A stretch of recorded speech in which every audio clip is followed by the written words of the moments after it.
Jeff and Kelly, Don Rickel was an intern in D.C. when this all happened, and he was there as JFK's body was flown back to the nation's capital that night.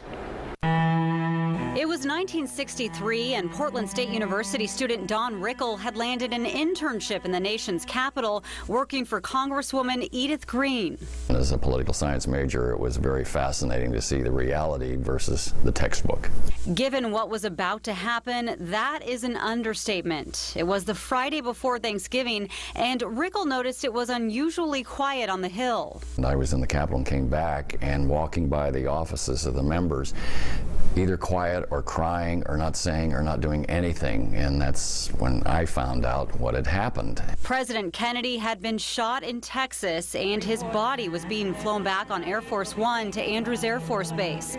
Rickel headed straight there and watched history unfold before him. Mrs. Kennedy was still dressed in her outfit with the bloodstains and the whole shot, with Bobby taking her and putting him in a Navy ambulance to go to Bethesda. And so it was probably 15 to 20 minutes. There was no ceremonies. They just take the casket down, and Jackie never left the casket and got in the ambulance with Bobby, and they just took it to Bethesda. In the days that followed, Rickel had an insider's view of the events surrounding the nation's period of mourning, like the viewing of Kennedy's body in the rotunda. Being an employee, I had access for a couple of times and took some friends in to see the body. And now is the final expression. Rickel attended the funeral service, standing 10 feet behind Charles de Gaulle and witnessing moments even most of the media missed. You can't see my eyes. That's my forehead and the top of my head.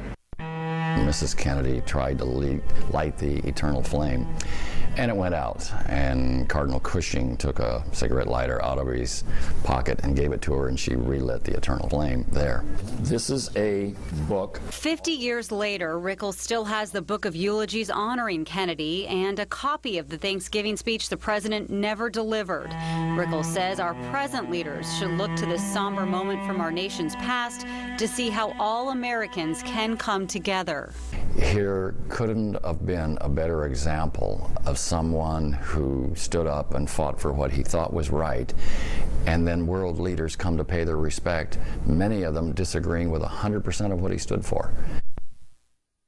And Don saved so many of those documents surrounding Kennedy's death, including this congressional record for the House and the Senate. It was released the day of the president's funeral. Now, also, if you're on Twitter, you can see real-time tweets involving those days leading up to JFK's death. It's what would have been tweeted if the internet existed back then. You can find that under our special section on coin.com. Kelly and Jeff. Thank you, Jenny. And we will be bringing you stories of first-hand accounts of President Kennedy's assassination and funeral all this week. So look for them right here on KOIN 6 News at 6.